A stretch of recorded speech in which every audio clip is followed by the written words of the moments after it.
दोस्तों कैसे हैं आप लोग। आशा करता हूं आप सब बहुत अच्छे होंगे। तो दोस्तों आज हम लोग देखने वाले हैं बहुत important topic Santhal Pargana tenancy act या फिर संथाल परगना भूधारण अनुपूरक अनुबंध अधिनियम 1949। बहुत महत्वपूर्ण है ये वीडियो। पसंद आई मुझे ये बात कि आपको अच्छा लगा मेरा पुराना वीडियो जो छोटा नागपुर टेनेंसी एक्ट पे बनाया है, तो उसी के अकॉर्डिंग हम इसको भी बनाएंगे। और वो अगर वीडियो आपने देख लिया है तो इस वीडियो को आपको समझ में भी आ जाएगा कि हम कैसे किसको पढ़ने वाले हैं। फिर भी अगर आप पहली बार ये वीडियो देख रहे हैं तो कोई बात नहीं, परेशान मत होइए, हम देख लेते हैं इसको कैसे पढ़ेंगे। तो इंग्लिश वाले सबसे पहले देख लीजिए, इसको इंग्लिश में संथाल परगना टेनेंसी एक्ट बोला जाता है, एसपीटीए। तो ऐसा कोई नाम से इसमें ज्यादा खास फर्क पड़ेगा नहीं। अधिनियम में हम उन सारी चीजों को देखेंगे एक एक करके, कैसे इसको पढ़ने वाले हैं वो समझ लीजिए। तो संथाल परगना टेनेंसी एक्ट के बारे में सबसे पहले हम देखेंगे कि ये है क्या, ठीक है, ताकि आपको एक समझ विकसित हो कि हम पढ़ क्या रहे हैं। फिर क्या के बाद हम देखेंगे कि ये कब आया। तो इसमें तो ऐसा कुछ डिस्क्लोज करने जैसा कुछ है नहीं, फिर भी देखेंगे क्या कब। फिर इसके बाद हम देखेंगे कि इसकी पृष्ठभूमि क्या है, संथाल परगना क्षेत्र की पृष्ठभूमि क्या रही या फिर इस एक्ट की भी पृष्ठभूमि क्या रही। तो जब किसी चीज की पृष्ठभूमि समझ लेते हैं तो उसकी संरचना समझने में और उसका महत्व और प्रासंगिकता समझने में दिक्कत नहीं होती। तो फिर उसके बाद हम देखेंगे, जैसे कि कहा संरचना, क्योंकि इससे भी क्वेश्चन बनते हैं लगातार संरचना से कि अध्याय कितने हैं, धाराएं कितनी हैं। और उसके बाद अंत में देखेंगे महत्व, या आप इसको कह सकते हैं विशेष बातें इसके बारे में जो है, क्योंकि विशेष बातों से क्वेश्चन बनते हैं, चाहे तो वो संविधान संशोधन की बात हो या फिर इसकी धाराओं के संशोधन की। तो इस तरह हम इसको बांट के पढ़ेंगे 5 क्षेत्रों में। बहुत जल्दी छोटा सा वीडियो, अगर 5-10 मिनट लंबा भी हो जाए तो इतना परेशान मत होइएगा, क्योंकि इंपॉर्टेंट चीजों को थोड़ा आराम से पढ़ना चाहिए और इससे क्वेश्चन बहुत बनते हैं। आप किसी भी जेपी ट्रिपल एससी की तैयारी या तो जेपीएससी की तैयारी कर रहे हैं, झारखंड पीसीएस की, या जेपीएसएससी सीजीएल की तैयारी कर रहे हैं, वन डे एग्जाम की भी तैयारी कर रहे हैं, तो क्वेश्चन बनते हैं इससे और बने भी हैं। तो कहाँ क्वेश्चन बनते हैं वो भी मैं आपको बताऊंगा। सबसे पहले संथाल परगना भूधारण अनुपूरक अनुबंध यानी एसपीटीए। मैं आपको इसको बार बार एसपीटीए ही बोलूंगा, तो खुद समझ जाना कि इसकी बात हो रही है, क्योंकि बहुत लंबा नाम है। तो एसपीटीए क्या है, तो मैंने ये बात आपको बताई थी जब मैं आपको छोटा नागपुर काश्तकारी अधिनियम बता रहा था कि ये अधिनियम बनाए गए मुख्यतः जमींदारों और रैयतों के बीच के संबंध निर्धारण के लिए, जमींदारों प्लस रैयतों के बीच के संबंध निर्धारण के लिए, ठीक है। ये बात आपको याद रखनी है, संबंध निर्धारण, ठीक है। अब ये आप कहेंगे किस किस्म के संबंधों की बात चल रही है यहाँ पे, तो पारिवारिक संबंधों की बात बिल्कुल नहीं चल रही है। यहाँ पे बात चल रही है जो भूमि संबंधी संबंध है, भू संबंधी संबंध या कानून, भू संबंधी संबंधों की यहाँ पे बात चल रही है। अब इसमें क्या क्या आएगा, तो इसमें आएगा आपका लगान निर्धारण, जैसे कि लगान कितना लिया जाएगा, लगान का निर्धारण किस तरीके से होगा, या फिर इसमें आएगा लगान वसूली कैसे होगी, ठीक है, या भूमि का मालिक क्या होगा, जमींदार कौन होगा, रैयत कौन होगा। तो इसको कह देते हैं अन्य भूमि संबंधी बातें, ठीक है।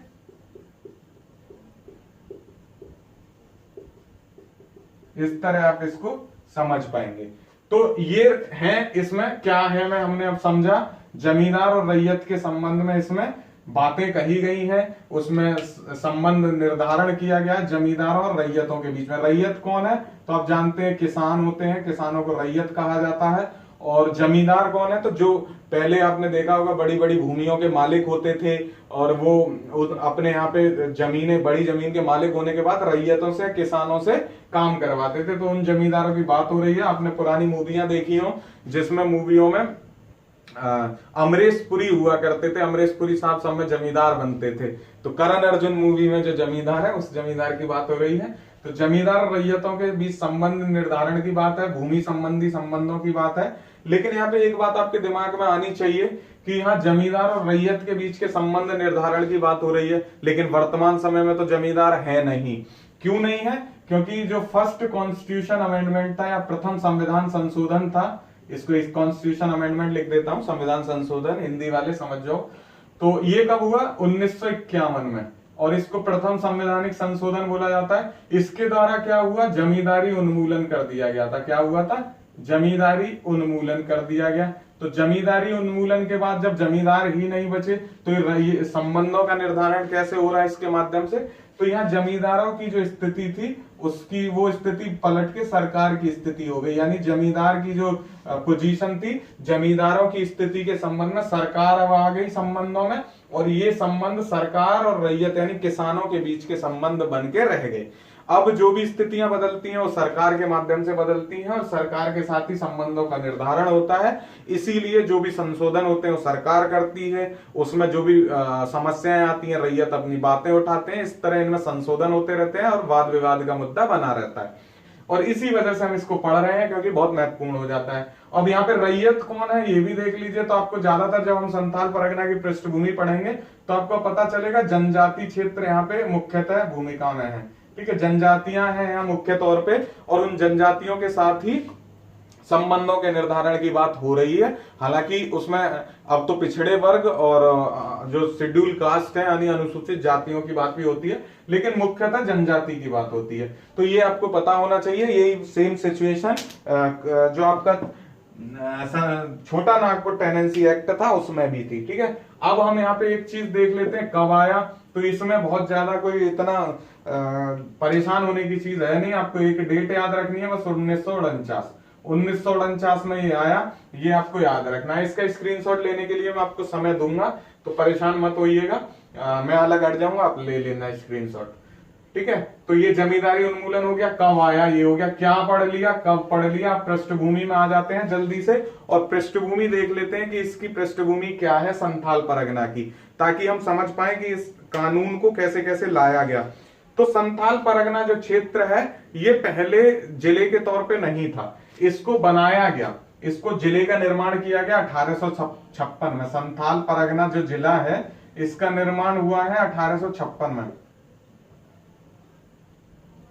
ठीक है, ये आपको याद रखना है। इससे पहले ये जिला अस्तित्व में नहीं था, 1856 में इसका निर्माण हुआ। अब निर्माण कैसे कैसे हुआ, तो या तो निर्माण होता है टूट के या तो होता है जुड़ के। तो संथाल परगना जो क्षेत्र है इसका 1856 में जब निर्माण हुआ, दो जिलों से मिलकर हुआ, दो जिलों के कुछ हिस्सों से।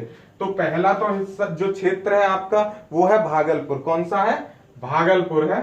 ठीक है, तो भागलपुर के कुछ क्षेत्र के हिस्से यानी भागलपुर जो है उसके कुछ हिस्से, और दूसरा है वीरभूम के कुछ हिस्से, वीरभूम जिले के कुछ हिस्से। इनको मिला के संथाल परगना क्षेत्र का जो जिला है संथाल परगना, उसका निर्माण हुआ 1856 में। एक बात आपको समझ में आई कि ये पहले से अस्तित्व में नहीं था। तो पहले इस क्षेत्र का नाम क्या था, अब यहां से क्वेश्चन बनता है।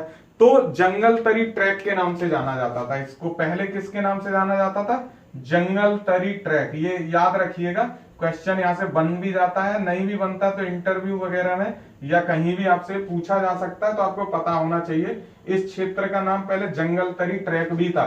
जैसे राजमहल ट्रैक की पहाड़ियों की बात हमने की है अपने पुराने वीडियोस में, ऐसे ही ये क्षेत्र जंगल तरी ट्रैक के नाम से जाना जाता था। यहाँ पे निवास कौन करते हैं, तो मैंने आपको बताया यहाँ पे मुख्यतः जनजातियां निवास करती हैं, ये भी आपको याद रखना है। फिर से एक बात मैं ये रिपोर्ट बता रहा हूं। और यहाँ का अगर मूल निवासी आपसे पूछ ले कि यहाँ के मूल निवासी कौन है, नाम पूछ सकता है ना डायरेक्ट। जनजाति तो एक क्या है, एक समुदाय है, लेकिन उसमें भी मूल निवासी पूछे तो आपको पता होना चाहिए पहाड़िया। ठीक है, क्या पहाड़िया यहाँ के मूल निवासी हैं, ये भी आपको जानना है। तो ये एक छोटी सी बात हुई इसके बारे में। जंगल तरी ट्रैक के अलावा इसका एक नाम और है, दामिन कोह। क्या है, दामिन कोह के नाम से भी इसको जाना जाता है। तो ये नाम भी आपको याद रखना है। जंगल तरी ट्रैक भी नाम से जाना जाता है इसको, और दामिन कोह के नाम से भी जाना जाता है। संथाल परगना क्षेत्र की बात हो रही है। ठीक है, इस क्षेत्र के बारे में विशेष बात क्या है, जैसे कि आपको पता है बंगाल, उड़ीसा, बिहार का जो क्षेत्र है ये लगातार प्राचीन समय से ही किसी ना किसी के शासन के अंतर्गत रहा ये क्षेत्र, यानी किसी ना किसी शासक का शासन रहा है इस क्षेत्र में। लेकिन ये जो क्षेत्र है संथाल परगना का क्षेत्र, इसके बारे में विशेष बात यही है जानने की कि इस पे कभी भी किसी का शासन नहीं रहा, यानी ये पूरी तरह स्वतंत्र ही रहा। लेकिन प्राचीन समय में इसका एक नाम था तो प्राचीन समय में जो नाम था वो भी आपको याद रखना है। इसका प्राचीन समय में जो नाम था उसको जाना जाता था नरीखंड के नाम से। किस नाम से? नरीखंड। नरीखंड के नाम से इसको प्राचीन काल में जाना जाता था, ये आपको याद रखना है। प्राचीन काल में क्या नाम से? नरीखंड। लेकिन इस क्षेत्र में कभी भी किसी का शासन नहीं रहा, ये पूरी तरह स्वतंत्र रहा। इस वजह से आप इसके बारे में समझ सकते हैं कि यहाँ के लोगों की मानसिकता कैसी रही होगी। और जब जब उनपे ऐसे अधिनियम आरोपित किए गए, उनपे एक एक्ट ला दिया गया राजस्व संबंधी, तो उनको कितना ज्यादा सामंजस्य बिठाना पड़ा होगा उस चीज से। इसलिए पृष्ठभूमि जानना बड़ा जरूरी होता है कि आप उस मेंटालिटी को समझ पाए उन लोगों की जो जिनके ऊपर ये चीजें लाई गई। तो पृष्ठभूमि हमने बताई नरीखंड के बारे में, पृष्ठभूमि बताई हमने संथाल परगना के बारे में। अब यहाँ पे इसका एक स्क्रीनशॉट ले लो आप जल्दी से, क्योंकि इसके बाद फिर मैं इसे मिटा के आगे इसमें कुछ बताने वाला हूं। तो ये मैंने इसके बारे में एक छोटा छोटा बता दिया। अब हम देखते हैं कि इस क्षेत्र में शुरुआत कैसे होती है इस एक्ट की। ये तो मैंने आपको कब, क्या और पृष्ठभूमि बता दी है। अब हम आते हैं अपने मेन सब्जेक्ट पे, मेन विषय पे, जो हमें जानना है संथाल परगना जो भूधारण अनुपूरक अनुबंध अधिनियम है 1949, ये कैसे कैसे अस्तित्व में आया। यानी कि इस शुरुआत होती है ना किसी किसी चीज से कि कब कैसे बनना है, और फिर उनके बारे में स्टार्टिंग की जाती है। कुछ चीजें शुरू से लाई जाती हैं, कोई भी चीज एकदम त्वरित नहीं होती, धीरे धीरे प्रोसेस होता है। तो उसी प्रोसेस में पहला रैयती कानून या पहला काश्तकारी कानून कब बना था? पहला रैयती कानून या पहला काश्तकारी कानून बना था 1872 में। कब बना था? 1872 में। अब इसका नाम क्या था 1872 में जो बना था? तो इसका नाम था संथाल परगना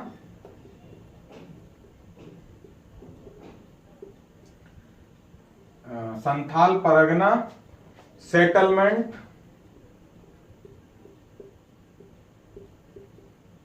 रेगुलेशन एक्ट। ठीक है, ये बना था कब? 1872 ईस्वी में, Santhal Pargana settlement regulation act. इससे क्वेश्चन बनते हैं, इसलिए इसको बहुत ध्यान से समझिएगा।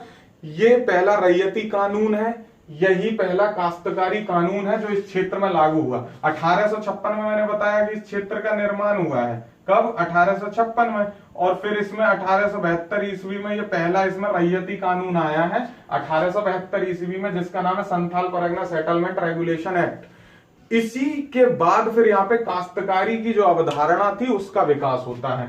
तो काश्तकारी अवधारणा का विकास कहां से हुआ? इस रेगुलेशन एक्ट से काश्तकारी की जो अवधारणा थी उससे ये परिचित हो गए और यहाँ पे ये अवधारणा विकसित होने लगी। उसके बाद क्या हुआ?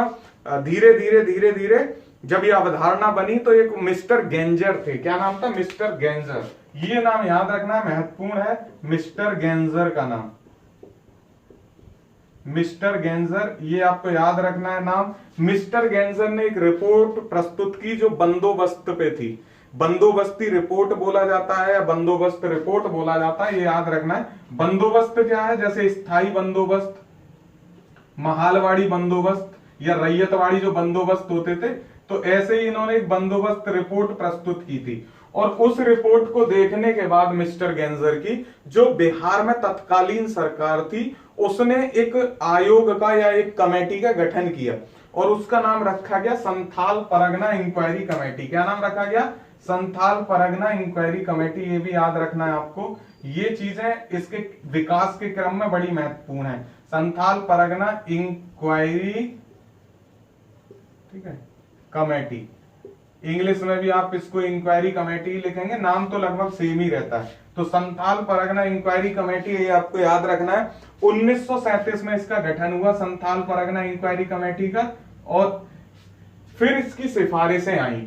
ये किसकी रिपोर्ट? क्या? मिस्टर गेंजर की रिपोर्ट। क्या? संथाल परगना इंक्वायरी कमेटी का गठन हुआ और इसकी सिफारिशें आई। तो उन्हीं सिफारिशों के आधार पे 1949 में संथाल परगना टेनेंसी एक्ट 1949 बना।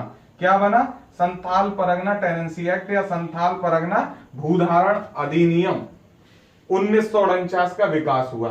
तो यहाँ पे एक चीज बहुत महत्वपूर्ण हो गई, मिस्टर गेंजर, इनकी बंदोबस्त रिपोर्ट आई, उसको देखने के बाद जो तत्कालीन बिहार सरकार थी उसने संथाल परगना कमेटी का निर्माण किया, इंक्वायरी कमेटी का गठन, और उसी कमेटी की रिपोर्ट पे ये आया 1949 में। ठीक है, अब इसका दो चीजें हैं, संरचना पे अगर हम देखें तो इसमें 8 अध्याय हैं और इसमें 72 धाराएं हैं, 8 अध्याय और 72 धाराएं हैं। ठीक है, जैसे कि जो आपका छोटा नागपुर टेनेंसी एक्ट था उसमें कितनी धाराएं कितने अध्याय हैं, ये आपके लिए क्वेश्चन है, कमेंट करके जरूर बताइएगा। और मिस्टर गेंजर जैसे यहाँ पे महत्वपूर्ण है, वहां पे भी एक व्यक्ति महत्वपूर्ण थे जिन्होंने ब्लूप्रिंट तैयार किया था छोटा नागपुर टेनेंसी एक्ट का। ये दो क्वेश्चन है, आपको उस आदमी का नाम बताना जिन्होंने ब्लूप्रिंट जारी किया, और आपको बताना कितने अध्याय और कितने धाराएं हैं छोटा नागपुर टेनेंसी एक्ट में।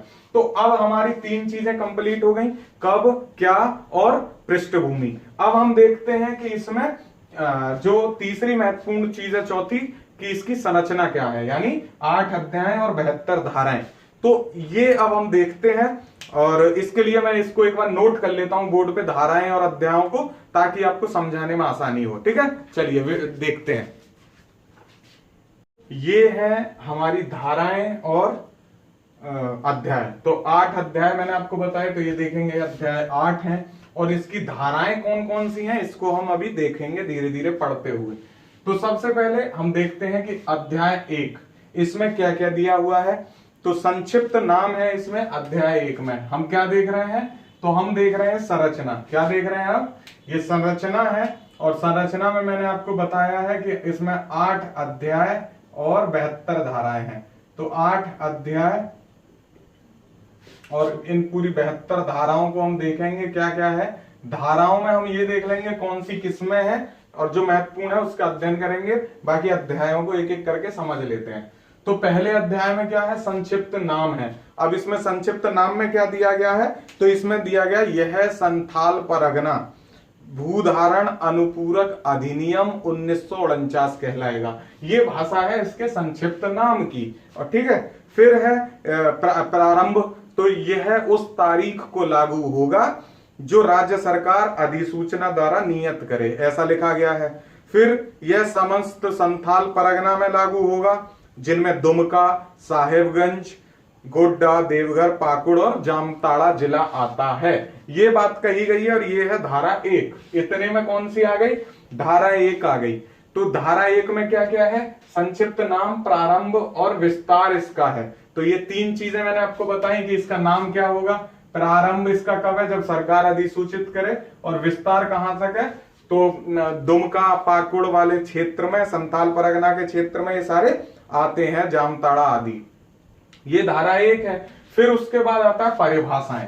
अध्याय 1 में तीसरी बात क्या है, परिभाषाएं। अब ये परिभाषाएं किस किस की दी गई हैं, तो परिभाषाएं दी गई हैं दोस्तों इसमें उन लोगों की, जैसे कि कृषि का अर्थ क्या होगा, कृषि के अर्थ की परिभाषा यहाँ पे दी गई है, या फिर जो यहाँ पे समय है कहां से शुरू होगा, जैसे कुछ लोग हैं जो साल कहां से चलेगा, तो वैशाख का कुछ लोग मानते हैं, या फिर कुछ जहां बांग्ला साल चलता है, तो वहां पे अलग अलग परिभाषाएं अलग अलग संबंधों के आधार पे दी गई हैं। अब इसमें एक बात ये आती है कि यहाँ पे मैं लिखूंगा कि कौन सी धारा कौन से अध्याय में है। तो इसमें धारा 1 से 4 आती है। कितनी आती है, 1 से 4 धारा। ये आप स्क्रीनशॉट लेंगे ना तो आसानी होगी।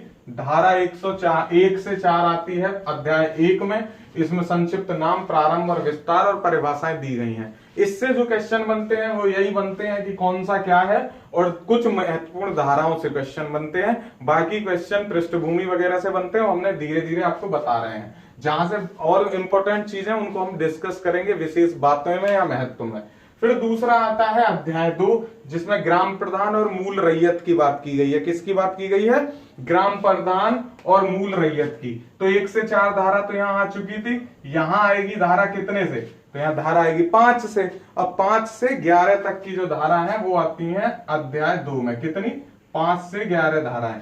और इसमें किसकी बात की गई है, तो ग्राम प्रधान की बात की गई है और मूल रैयत की बात की गई है। किसकी, ग्राम प्रधान और मूल रैयत की। तो किसी खास ग्राम के रैयत या भूस्वामी के आवेदन पत्र देने पर तथा विनिहित रीति से निश्चित ग्राम के सामाबंदी आदि आदि आदि। उससे ज्यादा इंपॉर्टेंट इतना कुछ है नहीं, बस आपको क्या पता रखना है कि अध्याय 1 में क्या है, अध्याय 2 में क्या है। तो अध्याय 2 में हमने बताया ग्राम प्रधान और मूल रैयत, धाराएं इसमें 1 से 4 है, इसमें धाराएं 5 से 11 है। फिर अध्याय 3 आता है रैयत। अब इसमें क्या है, अध्याय 3 जो है रैयत जो है, इसमें कितनी के से कितनी धाराएं आएंगी, तो 12 से 26 धारा 12 से 26 आती है आपका अध्याय 3 में। और ये किसके बारे में है, तो रैयत के बारे में है। इसमें एक बात आप याद रख लीजिए, इसमें 2 रैयतों की बात की जाती है, निवासी जमाबंदी रैयत, किसकी, निवासी जमाबंदी रैयत,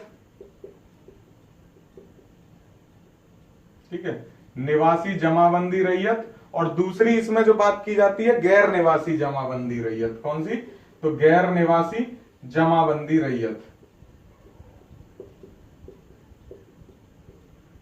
इसमें ज्यादा आपको रटना नहीं है, बस चीजों को देख लीजिए ताकि आपको क्वेश्चन मिले अध्यायों से या धाराओं से तो आप उसको कर पाए। अगर आप इसको पूरा रटने बैठेंगे तो ये होगा ही नहीं, ठीक है।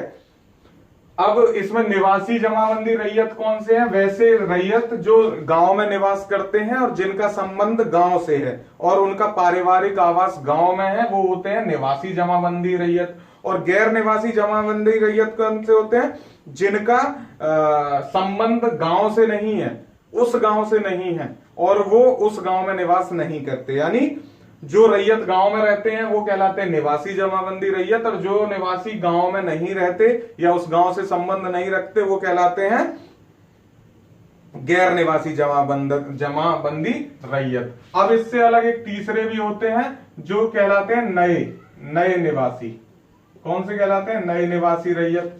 तो नए निवासी रैयत कौन से होते हैं, नए रैयत कौन से होते हैं, वे व्यक्ति जो नए रैयत के रूप में अभिलिखित हुए हैं। तो इसको आप लिखिए यहाँ पे नए रैयत, ठीक है। ये 3 इसमें बात कही गई है रैयत के प्रकार में 12 से 26 में। ये आपको याद होना चाहिए, पता होना चाहिए, याद तो क्या ही करिएगा, ठीक है। तो इतना आपको महत्वपूर्ण है, मैंने आपको बता दिया धाराएं कितने से कितने हैं। फिर आता है आपका अध्याय 4 बंजर भूमि और खाली जोतों की बंदोबस्ती के बारे में इसमें बात की गई है। बंजर भूमि और खाली जोतों की बंदोबस्ती, ये भी महत्वपूर्ण है। और इसमें धाराएं आती हैं 27 से 42। कितनी धाराएं आती हैं, तो 27 से 42 धाराएं इसके अंदर है, कि काफी बड़ा है ये। बंजर भूमि और खाली जोतों की बंदोबस्ती से संबंधित है अध्याय 4। ये जरूर याद रखिएगा, रट लीजिए। मैं तो कहता हूं कि कौन सा किसमें है, अध्याय कौन सा किसमें है, इससे क्वेश्चन लगातार बनते हैं, ठीक है। तो ये किससे, चौथा किससे है, बंजर भूमि और खाली जोतों की बंदोबस्ती। और 27 से 42 इसमें धाराएं हैं अध्याय 4 में। उसके बाद हम आते हैं अध्याय 5। इसमें लगान दिया गया है, ये आप यहाँ पे देख सकते हैं। अध्याय 5 में क्या है, लगान। और मैं जब आपको पढ़ा रहा था कि क्या होता है तो मैंने बताया था लगान आदि की वसूली का निर्धारण का इसमें बात की जाती है। तो 43 से 52 धाराओं के बीच इसमें लगान की बात कही गई है। हम संरचना देख रहे हैं, फिर से मैं आपको याद दिला रहा हूं एक बार। तो इसमें लगान में किसकी 43 से 52 तक इसमें धाराएं हैं, लगान की बात की गई है। उसके बाद आता है अध्याय 6। इसमें कतिपय प्रयोजनों के लिए भूमि स्वामी द्वारा भूमि का अर्जन, भूस्वामी द्वारा भूमि का अर्जन की बात की गई है अध्याय 6 में। किसमें बात की गई है, अध्याय 6 में। और इसमें धारा 1 है 53। कौन सी धारा है, इसमें है धारा 53। तो इसको तो आपको आसानी से आप याद कर ही लेंगे। 43 52 आपको मैंने बताया लगान में था, तो उससे अगली 53 धारा जो है वो अध्याय 6 में है। इसमें न्यायिक प्रक्रिया की भी बात की गई है जो 54 से 63 में है, ठीक है। तो ये आपको याद रखना है। फिर इसमें पुनरीक्षण भी आता है जो धारा 59 में है। फिर रिव्यू आता है धारा 60 में। तो ये आपको अलग से याद रखना है। इसके लिए 53 है, फिर इसी में 54 है, और 54 के बाद जो इंपॉर्टेंट है 54 से 63 में न्यायिक प्रक्रिया है। तो मैं सारा इसी में लिख देता हूं, लेकिन आपको ये नोट करना है, तो आप नोट कर लीजिए कि 53 में जो है वो तो है आपका कतिपय प्रयोजनों के लिए भूमि स्वामी द्वारा भूमि का अर्जन। उसके बाद 54 से 63 में न्यायिक प्रक्रिया है। क्या है, इसी के नीचे लिख दूं क्या, 54 से 63 में न्यायिक प्रक्रिया,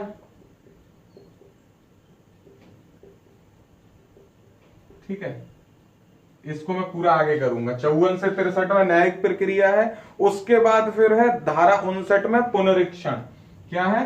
पुनरीक्षण। किसमें है पुनरीक्षण? धारा 59 में। ठीक है, ये अलग से याद कर लीजिएगा, धाराएं इंपॉर्टेंट होती हैं, क्वेश्चन बनता है। फिर आता है रिव्यू। ये क्या है? रिवीजन। इसको याद रखिएगा, इंग्लिश में इसको कहते हैं रिवीजन। ठीक है, ये पुनरीक्षण है। फिर एक आता है पुनर्निरीक्षण। ठीक है, फिर है पुनर्निरीक्षण।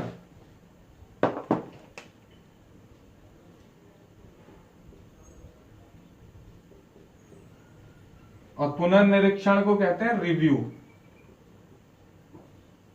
ठीक है, ये किस में है? तो ये धारा 60 में है। ठीक है, पुनर्निरीक्षण ये महत्वपूर्ण है, इसको आप याद रखिएगा। अच्छा, ये निरीक्षण रह गया ना, निरीक्षण। ठीक है, ये बड़ी की मात्रा होगी, रिव्यू। ये है आपका धारा 60 में। इतना आपको याद रखना है। आप किसके? 6 के बारे में। तो ये कितना हो गया? 53 से 60 हो गया, जो महत्वपूर्ण है। ठीक है, 63 भी है यहाँ पे, तो ये होगा, इसको आप कह सकते हैं। हालांकि अलग अलग है, कंफ्यूज मत होइएगा, लेकिन धारा 63 तक आप इसको समझिए, 53 से 63। लेकिन इसमें 54 से 63 में न्यायिक प्रक्रिया, पुनरीक्षण जिसको रिवीजन बोलते हैं, वो 59 में है, रिव्यू 60 में है। ये याद रखिएगा, क्वेश्चन यहाँ से बनते हैं, बच्चे इसी में कंफ्यूज भी होते हैं। और जो कतिपय प्रयोजनों के लिए भूस्वामी द्वारा भूमि का अर्जन है, वो 53 में है। तो आप इसको ऐसे भी लिख लीजिए। अगर आपको स्क्रीनशॉट लेना है तो इतने में आपको आसानी होगी। फिर 54 से 63 में न्यायिक प्रक्रिया है, जिसमें पुनरीक्षण 59 में है, और पुनर्निरीक्षण जो रिव्यू है वो 60 में है। तो देखो, पुनरीक्षण मतलब एक बार चेक करना, जिसको रिवीजन बोलते हैं, रिवाइज करने के जैसे।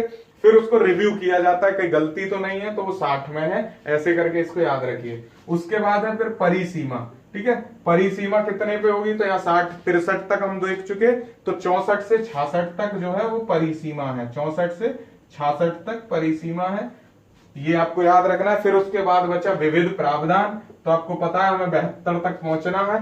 तो इसमें कितना होगा 8वें अध्याय में? तो 67 से 72 होगा। ठीक है, 67 से 72 होगा आपका विविध प्रावधान, धाराएं। अब एक बार फिर से देखिए, अध्याय 1 है जिसमें धारा है 1 से 4। उसके बाद है अध्याय 2 जिसमें धारा है 5 से 11। फिर अध्याय 3 12 से 26। फिर अध्याय 4 है तो वो 27 से 42 तक धाराएं हैं। फिर अध्याय 5 जिसमें लगान की बात कही गई है, 43 से 52 तक धाराएं हैं। फिर अध्याय 6 जिसमें 53 धारा है। लेकिन इसके अंतर्गत जो न्यायिक प्रोसेस की बात की गई है, उसके कारण ये लंबा हो जाता है। न्यायिक प्रक्रिया 54 से 63 में है। ठीक है, तो ये आपको याद रखना है। 54 से 63 में न्यायिक प्रक्रिया, पुनरीक्षण जिसको रिवीजन बोलते हैं 59 में है, और रिव्यू है 60 में। फिर उसके बाद हम आ जाएंगे अध्याय 7 जिसको परिसीमा बोला गया, 64 से 66। फिर अध्याय 8 है जिसको विविध प्रावधान बोला गया है, वो 67 से 72 है। तो इस तरह 8 अध्याय 72 धाराएं आपकी पूरी हुई। आप इसका स्क्रीनशॉट जल्दी से ले लीजिए। इसके बाद फिर हम देखते हैं अब इसकी विशेष बातें, और विशेष बातों में 2-3 सी बातें हैं मोटा मोटा जो आपको पता होना चाहिए। तो यहाँ पे एक धारा देख लीजिए 53। ये जो धारा है, कतिपय प्रयोजन के लिए भूस्वामी द्वारा भूमि का अर्जन, इस धारा को छोड़ के, स्क्रीनशॉट ले लिया होगा मुझे उम्मीद है। तो इस धारा को छोड़ के जितनी भी धाराएं हैं 1 से 72 तक, वो सारी धाराओं को संविधान संशोधन अधिनियम के द्वारा, ये और ध्यान रखिएगा मैं मिटा रहा हूं, स्क्रीनशॉट का टाइम मैंने दे दिया। तो जो 53 धारा थी अध्याय 6 में, इस धारा 53 को छोड़ के सारी जितनी भी धाराएं हैं, उन सभी धाराओं को क्या किया गया दोस्तों? उन सभी धाराओं को डाल दिया गया अनुसूची 9 में। कौन सी अनुसूची में? अनुसूची 9 में। और इसलिए जो चीजें अनुसूची 9 में चली जाती हैं, तो आपको पता होगा कि उनपे जो विधि बना सकती है वो केवल संसद विधि बना सकती है। कौन बना सकती है? केवल संसद विधि बना सकती है, जो अनुसूची 9 में चली जाती हैं चीजें। तो अनुसूची 9 में डाल दिया गया। और इस पे क्या होता है? न्यायपालिका क्या है? न्यायपालिका इसमें हस्तक्षेप नहीं कर सकती, तो केवल संसद इसमें संशोधन कर सकती है या विधि बना सकती है। न्यायपालिका हस्तक्षेप नहीं कर सकती। वेरी इंपॉर्टेंट, न्यायपालिका हस्तक्षेप नहीं कर सकती। ऐसे ही कुछ धाराएं थी जो मैंने आपको बताई थी, किसमें? जो आपका छोटा नागपुर टेनेंसी एक्ट था, वो भी जो अनुसूची 9 में चीजें हैं उसमें केवल संसद ही विधि बना सकती है, संशोधन कर सकती है, न्यायपालिका हस्तक्षेप नहीं कर सकती। और ऐसी अनुसूची 9 में कौन सी धाराएं हैं, तो आपको याद रखना है 53 को छोड़ के धारा 53 नहीं है, बाकी सारी धाराएं अनुसूची 9 में डाल दी गई हैं। तो इस तरह आपको आसानी रहेगी याद करने में, ठीक है। कौन सा संशोधन है ये, तो ये 66वां संशोधन है। कौन सा? 66वां संशोधन। ये भी याद रखिएगा, ये बहुत महत्वपूर्ण बातें हैं और हम विशेष बातें देख रहे हैं। 66वां संशोधन कब हुआ? 1990 ईस्वी में, ठीक है। 1990 ईस्वी में ये संशोधन हुआ, 66वां संशोधन, और अनुसूची 9 में डाल दिया गया इन चीजों को। ये आपको याद रखना, ये महत्वपूर्ण है, ठीक है। इसी के बाद एक भू वापसी के अधिनियम कहा जाता है, या कहा जाता है भू वापसी के प्रावधान। ये आपका पहली बात हुई विशेष में। फिर है दूसरी बात भू वापसी के प्रावधान। ये याद रखना है आपको, क्योंकि यहां से भी क्वेश्चन बन सकता है, पूरी संभावना है। भू वापसी के प्रावधान। और ये मैं क्यों कह रहा हूं महत्वपूर्ण है, क्योंकि संथाल परगना काश्तकारी अधिनियम 1949 के अंतर्गत जो धारा 20 है और धारा 42 है, उसके अंतर्गत जो अवैध अंतरण है भूमि का, उसको निरस्त करने की शक्ति प्रदान की है इसके द्वारा। तो ये आपको याद रखना है। इसके अंतर्गत कौन से हैं? धारा 20 और धारा 42। ये आपको याद रखना है, दो धाराएं, धारा 20 और धारा 42। और इसमें क्या है कि जो अवैध अंतरण होता है उसको निरस्त करने की शक्ति मिलती है इसके कारण, भू वापसी के प्रावधान के कारण। तो एक ये चीज महत्वपूर्ण है। और ये किस क्षेत्र में? जो बिहार में जो आया था शेड्यूल्ड एरिया रेगुलेशन 1969, ये उसी का लगभग सेम है, ठीक है। ये आपको याद रखना है। अब एक और है काश्तकारी अधिनियम की धारा 13। वर्तमान स्वरूप में जो है का अधिनियम की धारा 13, तो मैं यहां डायरेक्ट धारा 13 लिखूंगा। ये भी आपको याद रखनी है धारा 13 के बारे में। और धारा 13 में जो है गैर कृषि कार्य में प्रयुक्त होने वाली जो जमीन थी, ये बात ध्यान रखना, ध्यान से सुनना। गैर कृषि कार्य में जो प्रयुक्त होने वाली जमीन थी उसको आप दूसरे चीजों में नहीं बदल सकते थे। गैर कृषि कार्य की जो जमीन थी उसको आप, भूमि के संबंध में कोई प्रावधान नहीं था। किसमें? 13 में। धारा 13 में क्या था कि जो गैर कृषि कार्य की भूमि है उसके लिए कोई प्रावधान था नहीं। तो सरकार ने क्या किया? सरकार ने 2016 में एक प्रस्ताव संशोधित किया और इसके बारे में प्रावधान कर दिया कि जो उस जमीन का मालिक है, गैर कृषि योग्य भूमि का जो मालिक है, वो अपनी उस जमीन के प्रयोग को, जमीन की प्रकृति को बदल सकता है। यानी जो गैर कृषि के बारे में कोई बात की नहीं गई थी, ये कहा गया था तो कृषि के लिए सिर्फ। तो 2016 में क्या कहा गया कि वो प्रकृति बदल सकता है, वो उसमें चाहे तो वो व्यापार करे, चाहे उसमें वो उद्योग लगाए, जो भी करे, तो इसको बदल दिया गया, ठीक है। तो कोई भी रैयत अपनी क्षेत्र की कृषि को बदल सकता है। ये एक तीसरी बात इंपॉर्टेंट थी।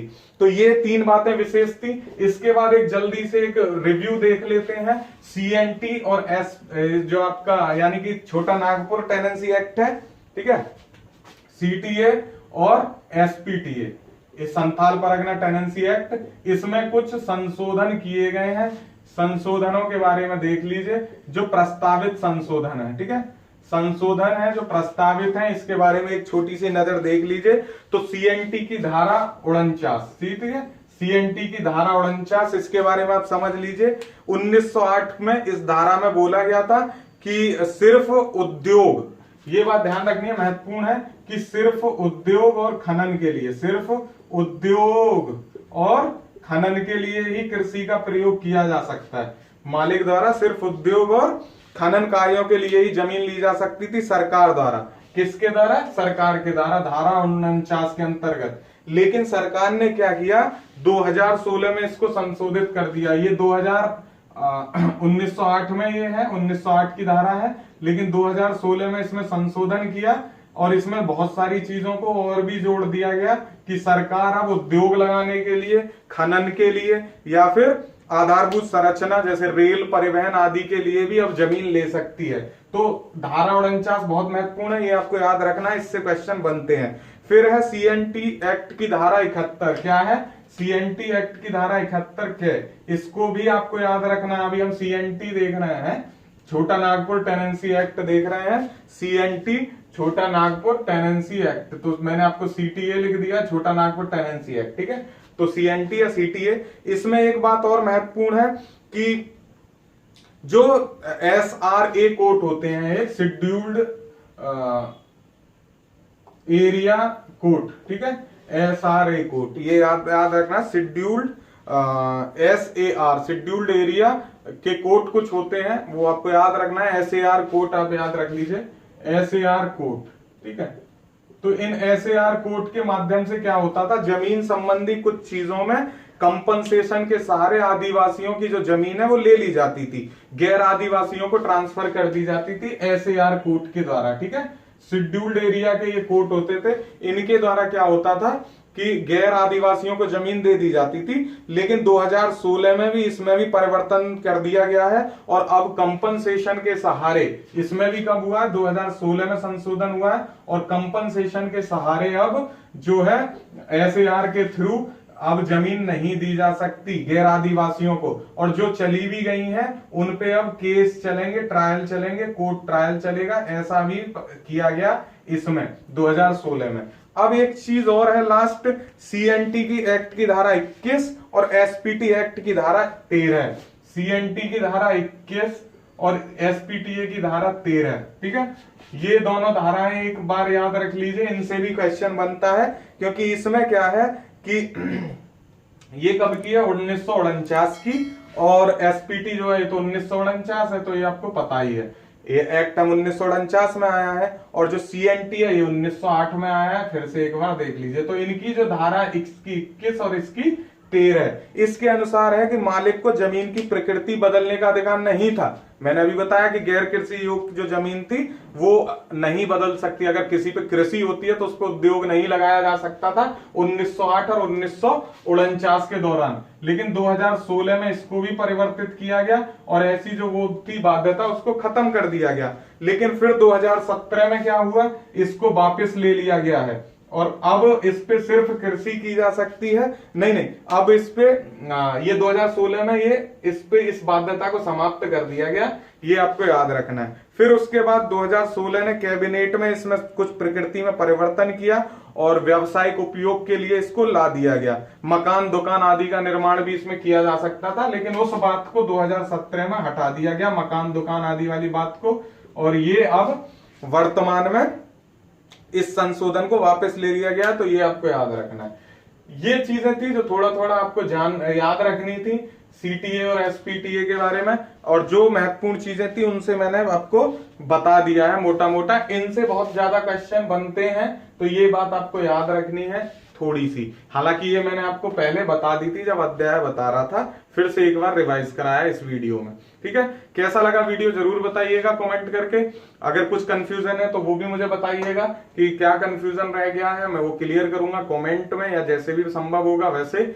और तब तक के लिए आप सब्सक्राइब करिए चैनल को, दोस्तों के साथ शेयर जरूर करिए वीडियो को, अपना प्यार देते रहिए और बताइए कि अगली वीडियो किस पे बनाना है। अब हम बनाएंगे वही वीडियो जो आप कहेंगे। तो थैंक यू सो मच, शुक्रिया, थैंक यू, जय Hind, all the very best for your exam, जय हिंद।